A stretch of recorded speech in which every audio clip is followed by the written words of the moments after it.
আমি একটা মেয়ে হয়ে কেন আরেকটা মেয়েকে মানে নেগেটিভ কমেন্ট করব বা জেলাস ফিল করব, এজন্য আমার ভিতরে নেগেটিভিটি একটু কম, আমার ভিতরে পজিটিভ থিংকটা বেশি এবং আমি পজিটিভ থিংক নিয়ে কাজ করতে। আমি লায়লা আপুকে যখন ইনভাইট করি, আমি আরো 2 মাস আগে লায়লা আপুকে নক করেছি যে আমরা একটা ব্রাইডাল শুট করব।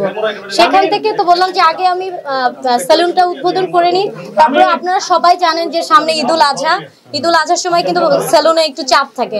তো আপুর সাথে আমি গাড়িতেও আসার সময় কথা বলতেছিলাম যে ঈদের পরে আমরা রিসেন্টলি খুবই দ্রুত একটা ব্রাইডাল শুট করব।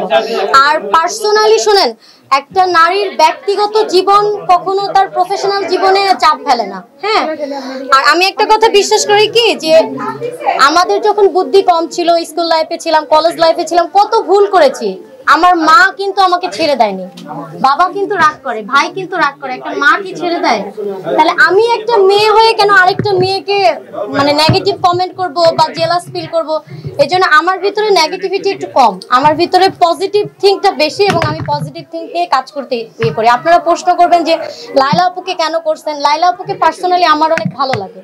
হ্যাঁ, আমি ওনাকে পছন্দ করি, এই জন্য আমি লায়লা আপুকে ইনভাইট করছি। আমাদের তো চাওয়া ছিল এমন একটা অনুষ্ঠানে মামুনকে আপনার সাথে আমরা দেখতে পাবো। আল্লাহ, আচ্ছা দেখতে পাবেন ইনশাআল্লাহ, নেক্সটে দেখতে পাবেন, যখন সবারই ম্যাচ হবে, টাইম ম্যাচ হবে, ইনশাআল্লাহ দেখতে পাবেন। মামুনকে ছাড়া আপনি একটা প্রমোশনে আসলেন, আপুর কেমন লাগতেছে? আমি অনেক প্রমোশনে গিয়েছি মামুনকে ছাড়া, স্পেশালি পার্লার গুলোর অনেক প্রমোশনে গিয়েছি মামুনকে ছাড়া।